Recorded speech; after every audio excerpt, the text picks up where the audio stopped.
Trista. And Atlanta. Welcome back to the Babbling Bards podcast, a podcast made for Xenites. By Xena. For Xena? Yeah, okay. We've been received.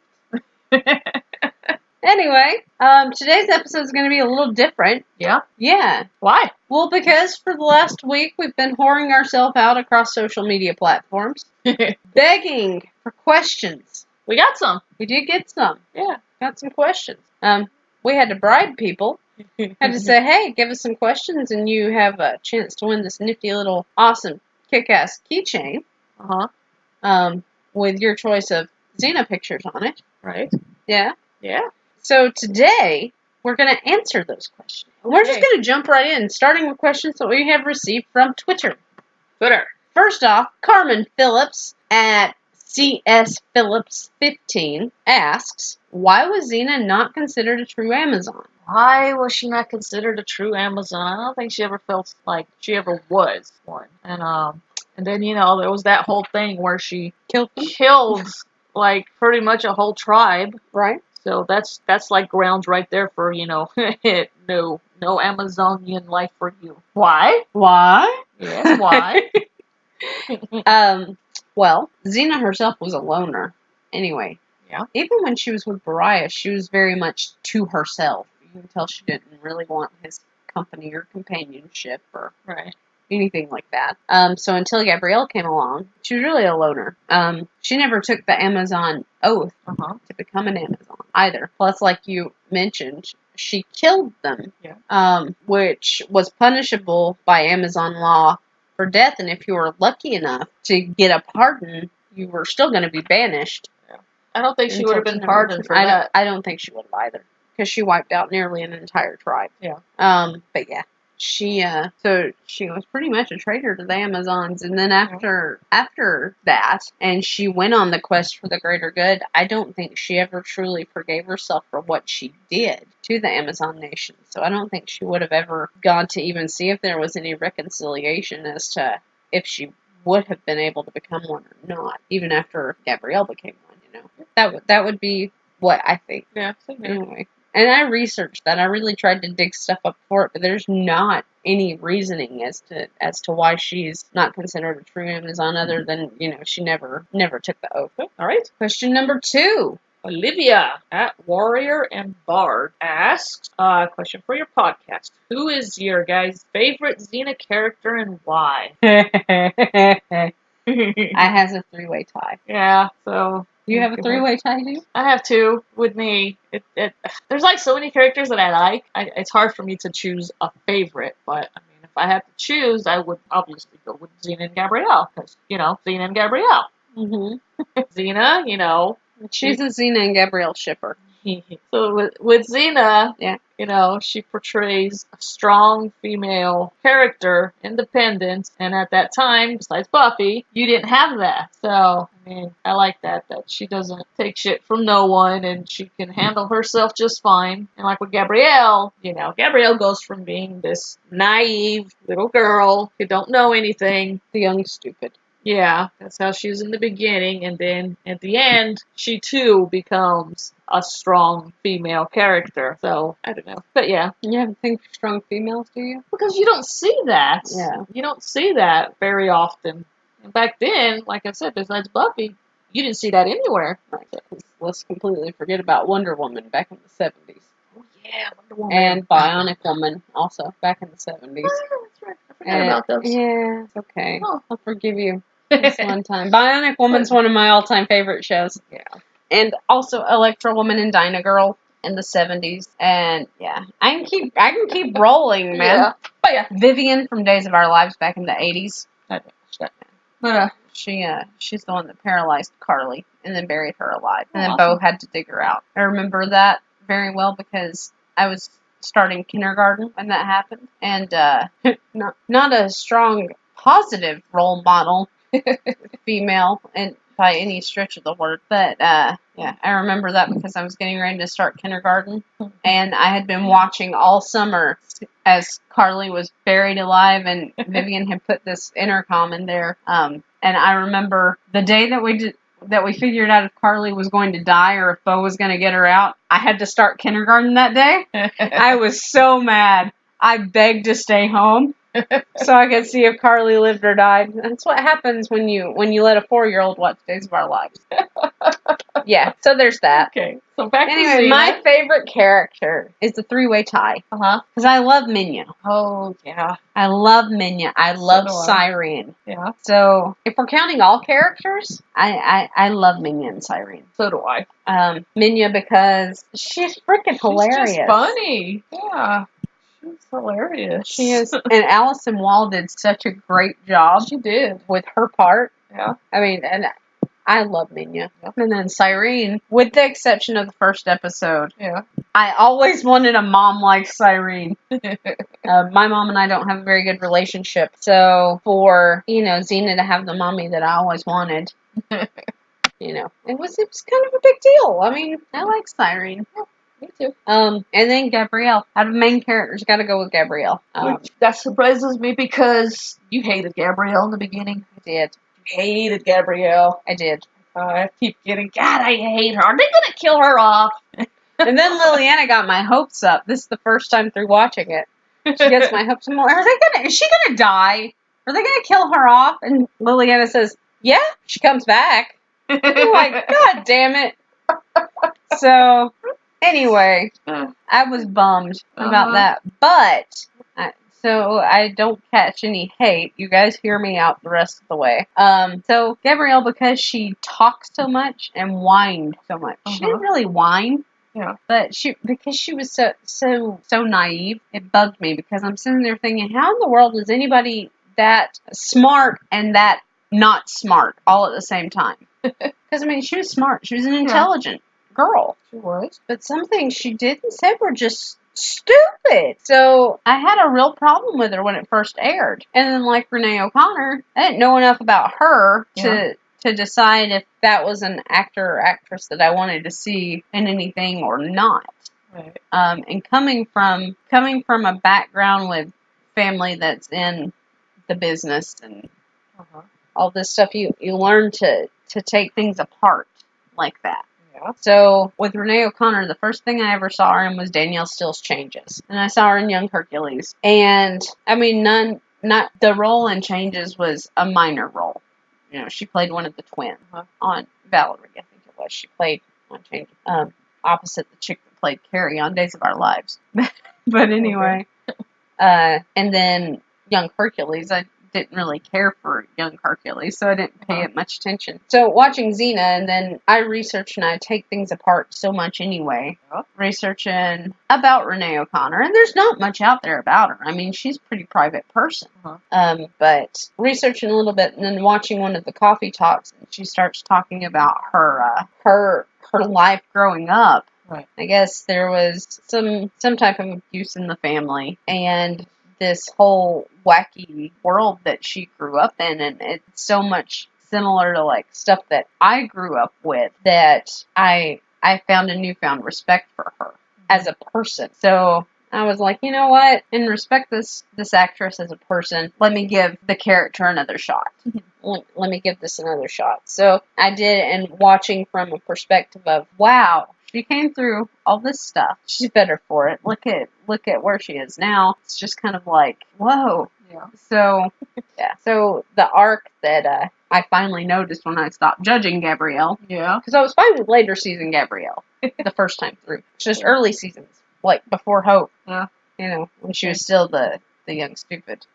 But the arc that they brought for Gabrielle, I really like to see them do that with a character anyway. Because nobody likes to see the comic relief be comic relief all the time. Right. It's old hat. I mean, that's like even Joxer. I think one of the only episodes that I like Joxer in is the episode where he's having to go and tell Armand that he killed his father. Oh, the convert. Yeah.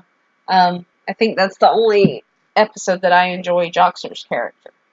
Because he's not comic relief. And it's not that I don't like the comic relief, because I really do. Yeah. I mean, I love comedy.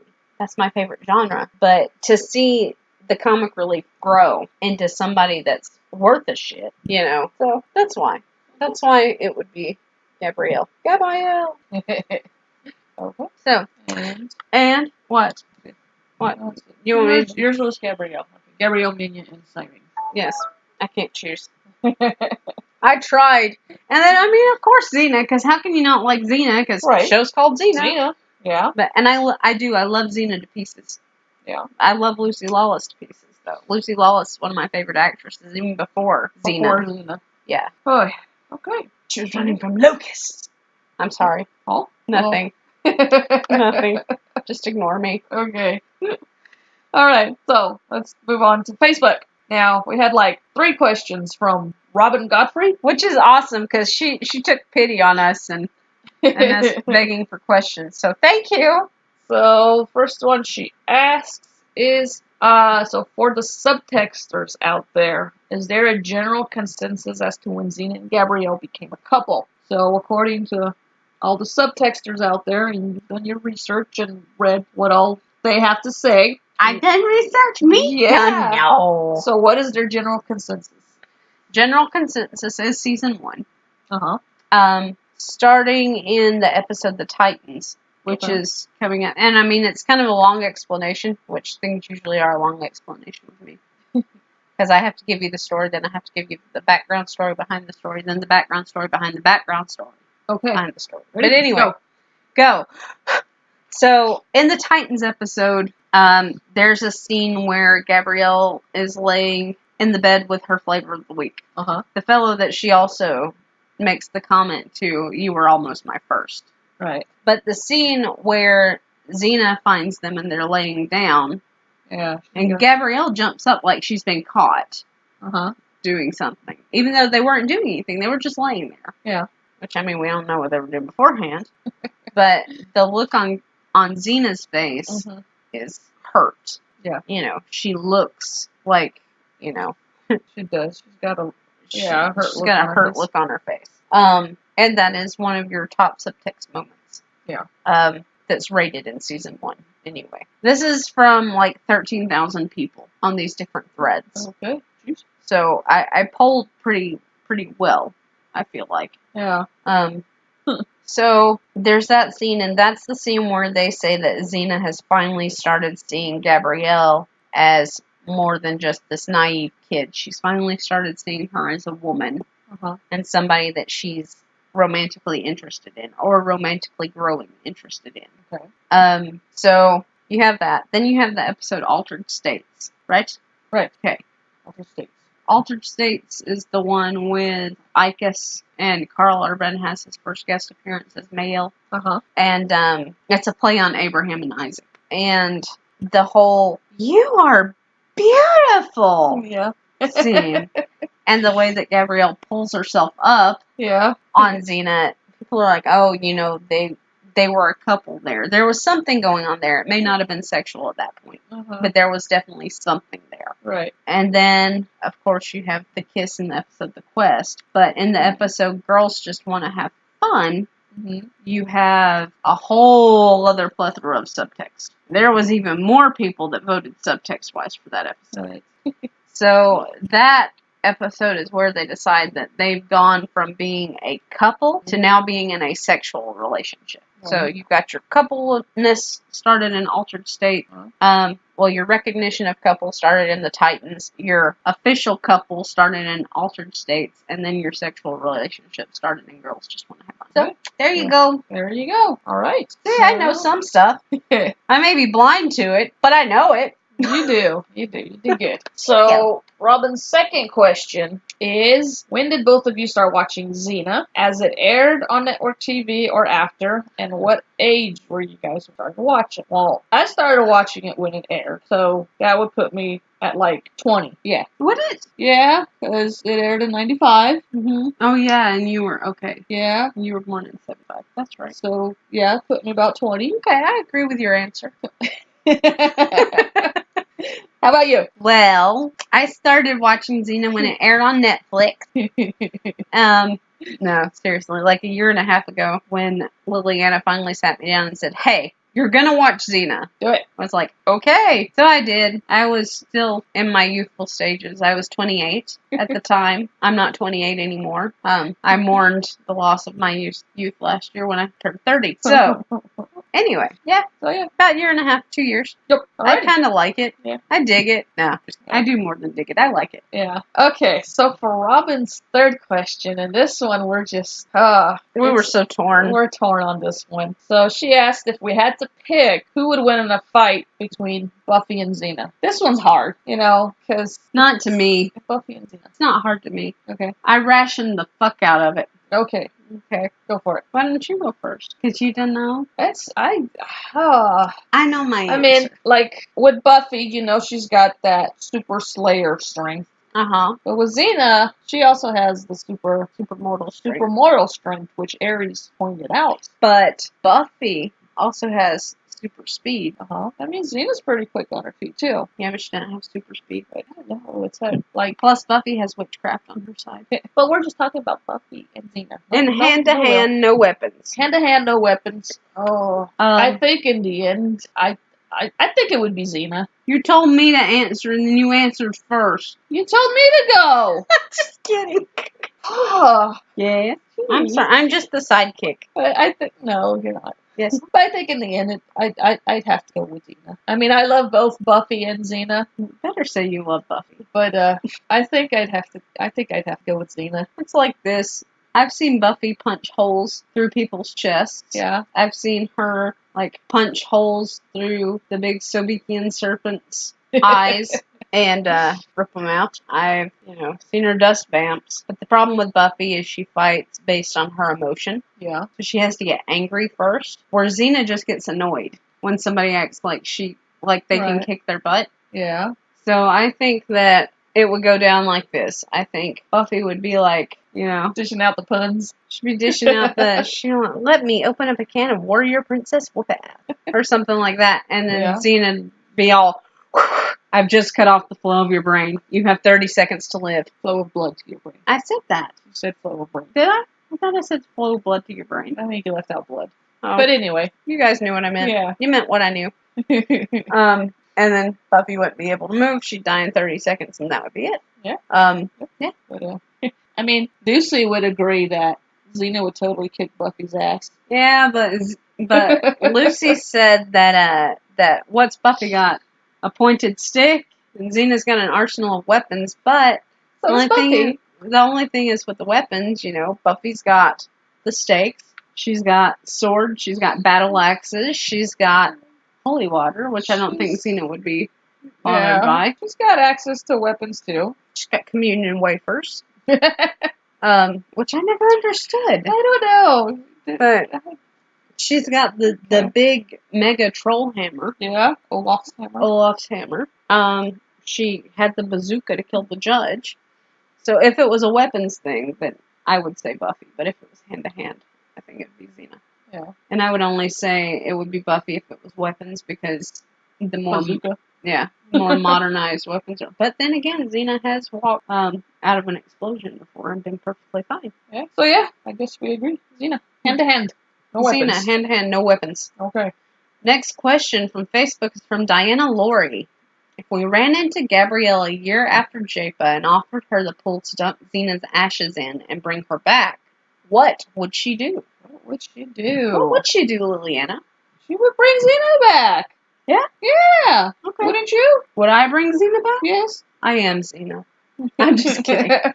Yeah. I think she would. Yeah. But I think in the end she would. I think she would also be like, oh, the souls, bring her back, all these millions or thousands or whatever of souls I disagree.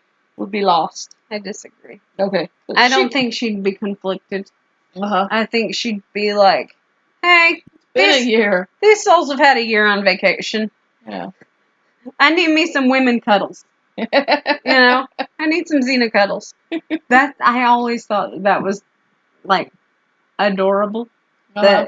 That Lucy and Renee, when intense crap would happen on the show, she'd be like, hey, come here and give me a cuddle. I need a cuddle. Yeah. That was awesome. Yeah. But, maybe she was able to find a way around a loophole, a way around it, a way to where the souls would be at peace and she would be able to bring her back. Or maybe she just wouldn't have given a fucking wanted her soulmate back. Yeah, that too. I think, yeah. Maybe they would have discussed it. Because, I mean, Xena's Maybe. floating around on that daggone boat with her. Right. Like, She said she'd always be at her said side. she'd always be at her side. I mean, Gabrielle may have just been able to say, Xena! And then talking would ensue. I mean, and then again, maybe she wouldn't have, because, you know, ghost sex might be pretty hot. I don't know. Okay. Thankfully, I don't know. Yeah. If you ever die on me, I'll kill you. Okay. So, But, yeah, I think she would have brought her back. me too. I honestly don't think it would have been any question in Gabrielle's mind. Yeah. Because as much as she fought against it when Xena told her not to. Yeah. Like in the finale, she fought against Xena. You know, she was like, it's not right. Yeah. And I honestly don't think, as forgiving as Gabrielle is, I honestly don't think she would have ever felt that it was right to leave Xena dead. Yeah. Because Xena was fighting to do better. Mm-hmm. She was fighting to make a better world. Yeah. And I don't think she would have. I don't think she would have left her dead. I don't think she could have left her dead if the opportunity arose again. Right. It's been like, hey, the fates steered it this way. Right. Yeah. She would have brought her back. Yeah. Definitely. Yeah. All right. So, next we got a couple of emails With the same question. Same question. Roundabout, anyway. Yeah. One of them was just worded a little differently. Yeah. So we got an email from Celestis Flame and also from M. Fairchild that asks, for Liliana, do you think Trista will ever be a subtexter? I think after you rewatch the show like maybe 50 times, yes. So let's get on the rewatching. Let's go. Well, we're already rewatching to do the And the then podcast. we'll have to rewatch again. Okay. Until you get it. Until I So get it. yes, I think she will. Eventually. May take 50 rewatches, but yeah. I mean, you already get some stuff. Especially in the later seasons. Season 6. Way later seasons. But you're starting to pick up on some things. Probably after I point them out. But yeah, I think she will. Why, thank you for your kind words, You're welcome. madam. You're welcome. So here's the thing. Just because I don't see subtext does not, I just want to clarify. Yeah. Just because I don't see subtext doesn't mean that I don't think Xena and Gabrielle are together. Right. The problem is because I dissect everything. Yes, you do. And so where it's looked at as face value and the subtext is looked at face value, I look deeper, and some stuff I even see back historically, because I consider context for everything. Because that's one of my biggest pet peeves with Christians. They don't look at context when they hurl scriptures. Right. You know, I can't stand that. I never want to be that person. So I look at everything in context. Like the bathing scene together, them bathing together.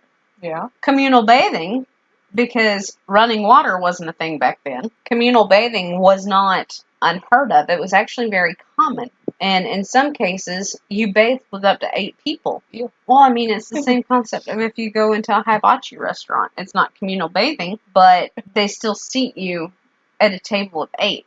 Right. If you come in with 2 people, they find 6 other random people to sit with you.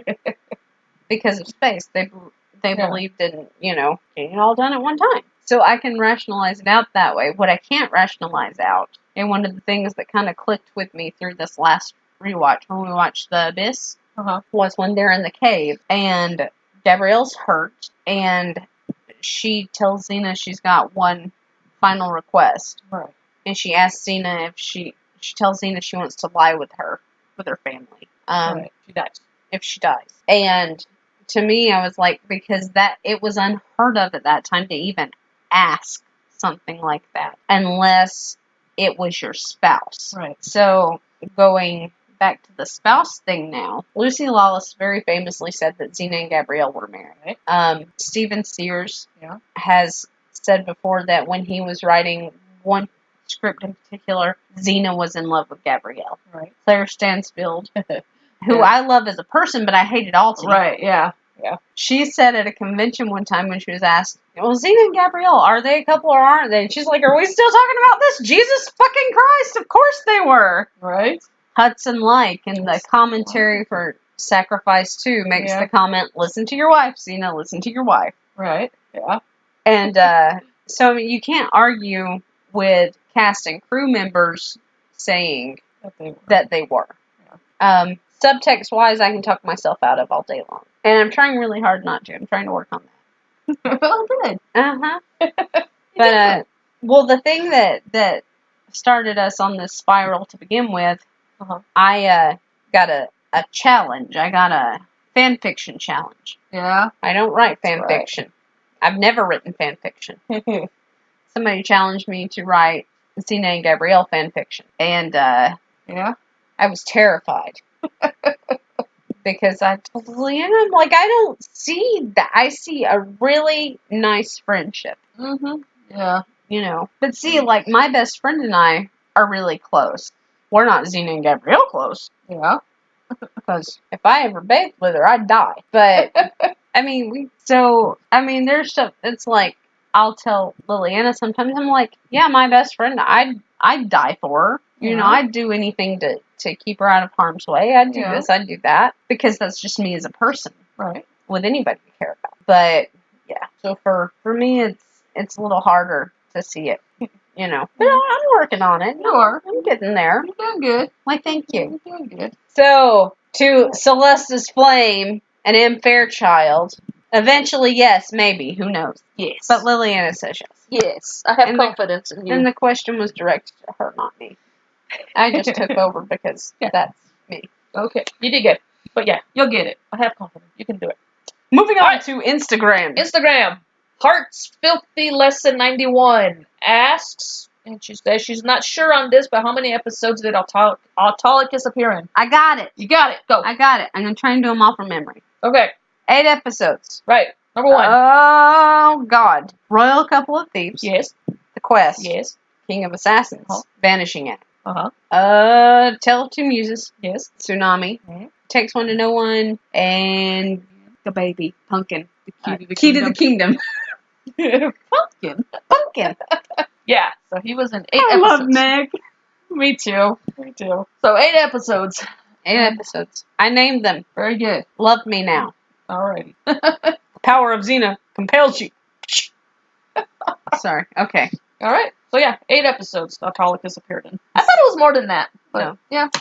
And then Bruce Campbell, while we're on the subject of Autolycus, also directed 2 episodes of Xena. He directed Key to the Kingdom. Oh, I didn't know he directed. And he directed, oh, fuck. Key to the Kingdom and King of Assassins, I think. Yeah. He directed. Because I remember in particular the one that was, what was it? Which episode was that? What episode was that? I think it was Takes One to Know One. But they were talking about in one of the cast interviews that he didn't get along with the director at all. Oh, yeah? Oh, yeah. One of them. It may not have been that one. Okay. I think it was, but maybe not. Okay. No, it was Tsunami. It was Tsunami. I'm sorry. I remember now. Yeah. Okay. Tsunami. Alright. But yeah, I didn't realize he directed the Xena episodes. I mean, I know he directed a slew of Hercules ones, yeah, too. He did. And I know Renee directed a couple. Renee directed 2. I know Michael Hurst directed a few. Yeah. Michael Hurst directed So, yeah. Renee O'Connor directed Deja Vu All Over Again, and she directed the one where she got her ass kicked by Varia. No, it wasn't that one. She directed. No, wasn't that one? No, it was the one with shit. What's the name of that episode? It was the one with Varia with the guy that had the triangle throwing thingy. Oh, jeez, I don't remember that one now. What was the name of that one? But yeah, I know which one you're talking about. Dangerous Prey. There you go. That's the name of it. Dangerous Prey. See, you guys, we'll eventually get it. I just have to flip through the photo mem banks. Yeah. First. Yeah. So yeah. I didn't realize that Bruce Campbell directed. Yeah, he did. Okay. First thing I saw Bruce Campbell in was Army of Darkness. I have not watched that yet. I need to watch that. We should watch that. Okay. Glad we agree. All right. I think I have the VHS somewhere. Yeah. Actually, I think so. Okay. All right. So it's signed. Yeah. My VHS cover is signed. I should. Okay. So yeah. All right. Episodes. Our final question is going to showcase Liliana's many skills. No. Yes. I So know. Liliana's first language is Portuguese. She grew up speaking Portuguese. You can't tell it. I think I spoke it better when I was little than now. Well, yeah, because when you were little, you were raised around it all Yeah. the time. Yeah. But we had a question on Instagram from Antonia Silva, 1964. Yeah. And it was in Portuguese, so we're unsure of if she, just knows Portuguese or if she knows Portuguese and English. So we're going to respond in each one. Oh. I know English and Italian, so this one's going to fall on Liliana. Oh. Yes. So essentially, she asked if we thought that Lucy Lawless and Renee O'Connor would return as Xena and Gabrielle in a new movie. Right. So in answer to say her question. So yeah. So I mean, if I butcher some of the words, it's because yeah. I mean, even now when I talk with my mom, I respond back in English. She talks to me in Portuguese, I respond back in English. Sometimes a mix of English and Portuguese. I do that with my Italian family as well. Yeah. So like when I was little, I was always around like my grandparents who spoke no English. I spoke it more than what I do now. No hablamos clique? Huh? No hablamos clique? What? Nothing. So anyway, so she asked. Okay. Tem possibilidade da Lucy e Renee voltar a contracenar este filme novamente. So, ok. Gostamos de ver Lucy e Renee como a Xena e Gabrielle novamente. No passado, pouco depois da série terminou, Lucy e Renee ambas dizem que estamos dispostas a fazer um filme. Mas no DragonCon 2003, Lucy disse que não acreditava que ela seria capaz de fazer aquelas mais alta pontapés, mesmo com um stunt duplo. Todos nós podemos esperar, mas infelizmente não parece probable. So Now, translate. So essentially, the answer to if we think that Lucy and Renee would be reprising their roles as Xena and Gabrielle in a movie with the whole Xena revival movement versus Xena reboot movement is shortly after Xena ended, and they were asked if they would like to be part of the Xena project. Yeah. They were all for it. If they wanted to reprise their role. Yeah, they were all for it. However, DragonCon in 2013, you got to keep in mind, this is years after the show's been off the air. Yeah. Both women have aged, albeit really well. Yeah. But Lucy Lawless said at DragonCon, which you and I were fortunate enough to go to. Yeah, we were there. We were there for the panel. We were there. Lillian actually recorded the panel. Yeah. And Lucy Lawless said that, she would love to be Xena again, but let's be honest, she'd be 50 in a few years and she just couldn't do those high kicks like she used to. Right. Even with a stunt double, because you still have to be able to sell the scene. Yeah. And nobody's gonna buy, back shots of Lucy Lawless, aka Lucy Lawless' stunt double, in every single fight scene, because, so anyway, because, film's magical, but it's not that magical anymore. So, unfortunately, at this point in time, it doesn't seem possible. We can always hope for it. We can definitely continue to root for it. Yeah, we would love to see the original cast, but yeah, in reality, I just don't see it happening. Well, in reality, Lucy Lawless, she's hurt her hip. Yeah. She's had a couple of broken ankles. She twisted her ankle at DragonCon that year. Yeah. But that was funny because we went to her Lucy Lawless panel and she's fine, and then later in that day we went to the Spartacus panel and she gets rolled out in a wheelchair. I was like, what the hell happened? We just saw her. But yeah, so she twisted her ankle. But yeah. Go ahead. So right now it doesn't seem likely. No. Which I hate to say, because I would really like to see a revival versus a reboot. Yeah. I think a smart way to go around that would to have your original cast is to do it animated. Right. Not cartoon cheesy animated like the Hercules and Xena. The animation where it looks real. Right. And they can do that now. They can. They can put the little face tags on the actors' faces and get a full facial scan. And artists now are good enough that they're able to do an exact replica almost of people's faces. But I think it would be smart to do it that way if they want the original cast, minus, of course, Kevin Smith. Yeah. for very unfortunate reasons. But I think that would be a smart way around it, because I think it'd be a happy medium to give viewers what they want. Which is still not, and I understand it's still not Lucy and Renee as Xena and Gabrielle. It's their voices. It's their voices. You got this animation with the original cast voiceovers. Right. So, which is, I mean, for a show that's been off the air for 21 years. Yeah. I mean, I think that would be a smart compromise. Right. But especially with the animation world blowing up right now anyway. Yeah. But I'd like to see it live action too, though. I mean, oh yeah, live action would be my primary choice. But if the actors don't feel that they can safely do it, then animation would be the next best thing, in my opinion. Yeah, I think so. I agree. So yeah, those are all the questions. They are. Oh, we have one more important part. What's that? Somebody's gonna win something. Oh, yeah. Somebody's gonna win something. So, we got the names. We got my lucky fedora. The names of those of you who submitted questions. Wrote them down, cut them up, threw them into the hat, and now Liliana's gonna draw a name. We're gonna I'm shaking the fedora. Do you hear it? Okay. So we're gonna pick a name. Who's it gonna be? I don't know. I rolled them up pretty good. Okay. I don't know who it's gonna be. Okay. Who's maybe I don't know. All right. Who is it? So I got one. Got one. Are you ready? No. No. Yes, I'm ready. Okay. So the winner. Yes. Is Robin Godfrey. Woo! Yay! Yay, Robin Godfrey. So Robin Godfrey. So we will be getting your information. You are the next contestant on The Price is Right. Come on down. Come on down. So we will be getting your information from you. Be looking through the Xena pictures in the arsenal that you have. And I believe she submitted her questions through Facebook.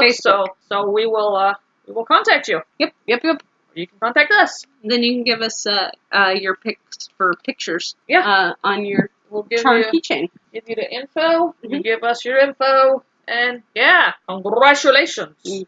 Yay! Nicely done. Alrighty. You guys, thank all of you for submitting questions. Yep. And humoring us. Yeah. And listening to us babble at you. Maybe we'll do something like this again in later episodes. Oh, we have to. Maybe. No, I'm saying we have to. Oh, you said yeah. We have to. Okay. It's going to be a thing now. Alrighty. I like it. Okay. Cool. Plus I get to talk more. We'll come up with some other cool prizes. Yeah. Woo! Alrighty. So. Alright. That concludes this special episode of the Babbling Bards podcast. Very nicely done, dear. Marvelously manipulated, my dear. Why, thank you.